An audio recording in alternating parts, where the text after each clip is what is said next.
everybody, and welcome back to Blue Jays Today. We're your boys. We always got something to say about the Toronto Blue Jays. I'm your host, Adam Peddle. And I'm your host, Nicholas Playalog. The trade rumors are starting to escalate, folks. Now that we're in the All-Star break, and the Toronto Blue Jays are still number one in the AL Beast at this point, we got some rumors that are definitely heating up on that hot stove. We're going to get into one of them and discuss the likelihood of a big trade happening with these Toronto Blue Jays in this one. Before we do, please make sure to hit that like, smash the subscribe button, and of course, let us know your thoughts in the comments down below. Blue Jays need pitching. This is a story as old as time, and a pitcher that they are being linked to right now is Mr. Zac Allen over there in the Arizona Diamondbacks. Yeah, Zac Gallen. Shout out to Bob Nightengale, came on the podcast, and he actually brought it up to us initially, but then he goes on and writes about it again, how the Toronto Blue Jays are targeting Zac Gallen. And at first, when I heard Bob Nightengale say it on our show, I was like, okay, very cool. He was starting to heat up a little bit. He was starting to pick up the pace. But then you saw Zac Gallen again have a blow-up right before the All-Star break against the LA Angels. He only went 5 innings, and he gave up 6 earned runs. That added to the total ERA this season of 5.40 with a whip of 1.374. So the overall numbers for Zac Gallen aren't that good. Although Zac Gallen in the past has been very good. I mean, he was looked at as one of the most prolific starters in all of baseball. He's had career years of 2.54 ERA, 2.75 ERA, but this season hasn't been the best for Zac Gallen. What do you think about this for the Blue Jays being linked to him, even though he's literally having a career worse? I think that this is somebody who is a really talented baseball player. I think that you can see the consistency there when you look over at his career stats. He's got a career ERA of 3.5, so this is somebody that can do it at the major league level. But right now, there is something wrong with his game. I don't know what it is, because I am not Pete Walker. I am not the guy to be able to figure out that his arm angle is doing this when it should be doing that. But honestly, if you are Pete Walker, if you are the Toronto Blue Jays, and you're actually seriously interested in trading for Zac Allen, then you need to know what the problem is, and you also need to know what the solution is, because this is somebody who, if you can unlock that previous form, if you can unlock what he's done in the past, bang, immediately our ace. Now we're laughing. This is somebody that could, at his ceiling, pitch in Game 1, in Game 2, in the playoffs. That player is not this player right now. So I think that if the Blue Jays are going to be going out and getting him, they got to have a plan of action and figure out this is exactly what it is that Gallen needs to be doing differently. Yeah, like maybe they do a Yusei Kikuchi thing and they know exactly what it is to fix him, but I'm a little bit worried if the Blue Jays, if this is their number one target, we don't know this for sure, but if this was like the guy that they are looking at, they're going after, like sure, you might be able to get a great deal from him and save some of your top prospects because he is only a rental piece for this season, but I'm a little bit worried, like kind of risking our playoff run on Zac Gallen, an experimental piece right now. I think I'd more likely want to go out and get a guy who is a sure thing, who's got a mid-3 ERA, even though I have been saying like, oh, don't get another mid guy. This is probably the last guy, honestly, on my list. I don't really want to get an experimental piece over here in Toronto for the next 2 months and try to fix him before the playoffs. Well, looking over at the Toronto Blue Jays roster right now, there is a, plethora of experimental pieces, you could say. Max Scherzer is in the mix today. Will he be in the mix tomorrow? God only knows. Alek Manoah, he is rehabbing. The velocity looks good for Manoah. His conditioning, by the way, looks pretty good. Recent Instagram photos have this guy like thinned out like crazy, so that's awesome. But will he be able to play at the MLB level? God only knows. How long is Eric Lauer going to stick around? Is Chris Bassett going to be able to continue performing, or is he going to slowly fall off? Because that's been happening.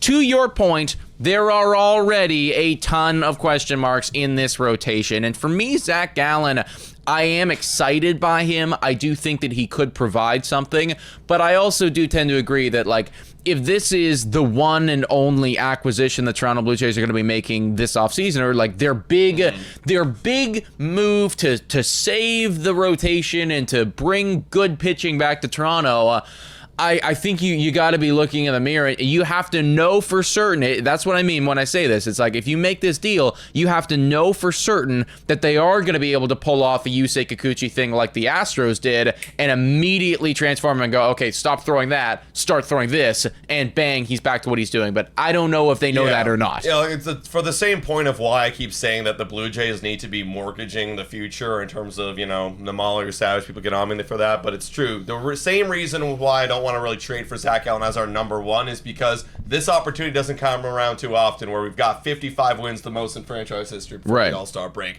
And I don't want to really be putting my chips in the middle with, no offense, Zac Gallen, an 8-6 offsuit if you understand poker right now. Like I don't want to be risking on a guy that doesn't look like the reward is worth it, or you might not hit on the flop. You might not hit when you bring him over here in Toronto. I want to be bringing in a guy that is probably a little bit better, but unfortunately those guys are going to be costing a lot more. So if you miss out on a lot of guys, and you literally, the only option left is Zac Allen, well, I guess, but it would be a very disappointing trade deadline in my opinion if that was what you ended up with. Yeah, I think that Gallen is somebody that I could, look, I could definitely be interested in the Toronto Blue Jays making a deal there, but is that the only move that you make to that starting rotation or, adding to your pitchers? I look at a team like Arizona, I mean, that's not the only good pitcher that they have. They have another guy over there who we've talked about before who is significantly better, or at least this year significantly better than Zac Gallen. The guy that I'm referring to is Mel Kelly. Now, Bob Nightengale didn't write that the Toronto Blue Jays are,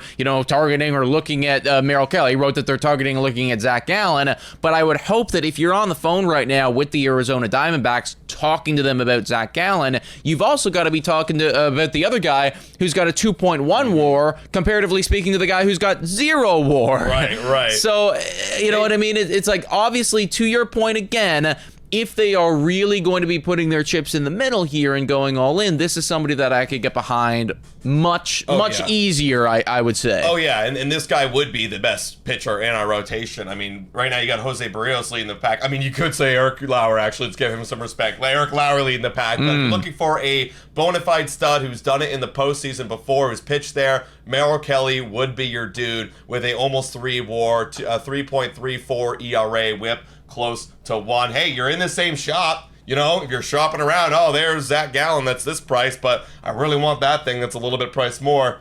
Hey, maybe you go talk to them because they're gonna be sellers, and Mel Kelly could be gone. Yeah, Arizona Diamondbacks are primed to be the biggest sellers potentially at this year's trade deadline.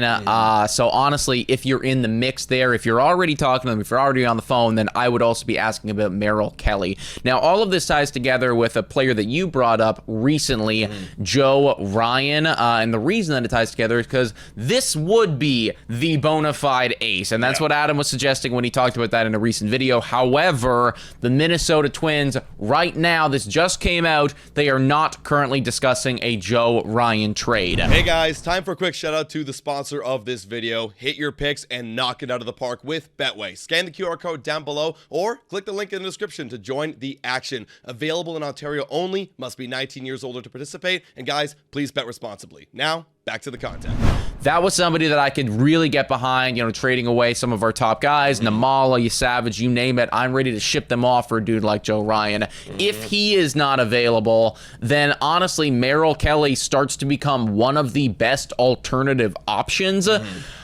Zac Gallen is still a major question mark, but it's going to mean that the price tag, I think, on some of these other individuals will rise because there's just not as many pitchers as there have been in trade deadlines in the past. Yeah, like this kind of quality of pitchers, where it's 100%. Like you've got 3 years of control of Joe Ryan. You've got a guy who's literally now back-to-back seasons proven that he can be an ace-level type of pitcher. In fact, this is his best season by far with a whip of close to 0.9. Yeah, it would cost you a lot. This would cost the farm system and then some because everybody's going to be looking for Joe Ryan, but that's why they're not currently discussing it right now because obviously if he's valuable to us, he's valuable to the Minnesota Twins, and they're not that far away from being competitive in the next coming years. Joe Ryan will be a big part of that, so unless you're offering up some ready-now MLB players and some big top prospects, they're not going to part ways with Joe Ryan, which is unfortunate for the Blue Jays' chance. They got to go find that pitching elsewhere. In conclusion, folks, Toronto Blue Jays are seriously looking at Zac Gallen, which I think we can agree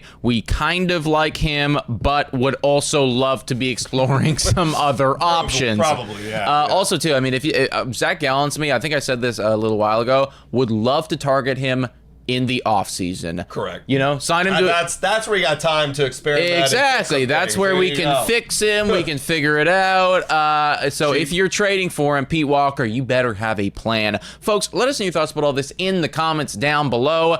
Please hit that like, smash that subscribe button. $4 a month come a YouTube membership. And thank you to all of our current YouTube members. You guys are amazing. Guys, thank you so much for watching. And as always, go Jays, go!